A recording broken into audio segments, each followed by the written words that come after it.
তারপর তাকে আমার উপর ক্রাশ খাওয়ায় বয়ফ্রেন্ড বানাই হাজব্যান্ড বানাই ফেলছি, এখন একসাথে খেলা দেখতে আসছি। আপনাকে দূরে থেকে দেখলেই শান্তি।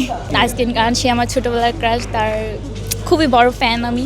সো আমার অলওয়েজ তার দিকেই ফোকাস রাখা হয়।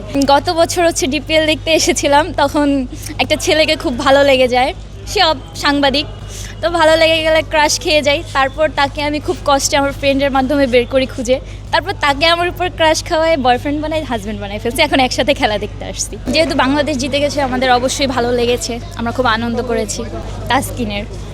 তাসকিন কারণ সে আমার ছোটোবেলার ক্রাশ, তার খুবই বড় ফ্যান আমি। সো আমার অলওয়েজ তার দিকেই ফোকাস রাখা হয়, সো তার খেলাটাই আমার বেশি ভালো লেগেছে। তাসকিনের সাথে কখনো কথা হইছে বা দেখা না কখনো কথা হয়নি, এরকম সুযোগ হয়নি কখনো। তাসকিনের সাথে দেখা হইলে কি বলতে চান তাহলে? শুধু একটা কথাই বলবো, বিগ ফ্যান। যখন আমরা জিতে গেছি সেটাই ছিল সবচেয়ে আনন্দময়, এইটাই। নাই যখন বল করতেছিল তখন কি তার বলগুলো দেখা যাচ্ছিল? খুবই দারুণ ছিল, খুবই দারুণ। আমরা গর্বিত এরকম প্লেয়ার পেয়ে। না নজর লেগে যাবে, যেহেতু আমি ক্রাশ খেয়েছি সেহেতু অন্য কাউকে দেখানো যাবে না, পার্সোনাল থাক, আমাকেই দেখেন।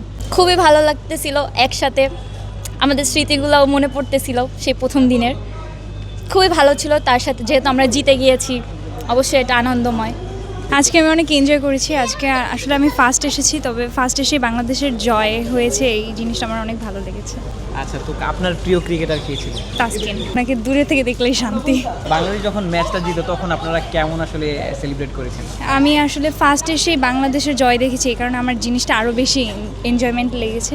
অ্যান্ড আমি আশা করি, মানে আমার মনে হয় যে আমি আসার কারণেই বাংলাদেশ জয় হয়েছে।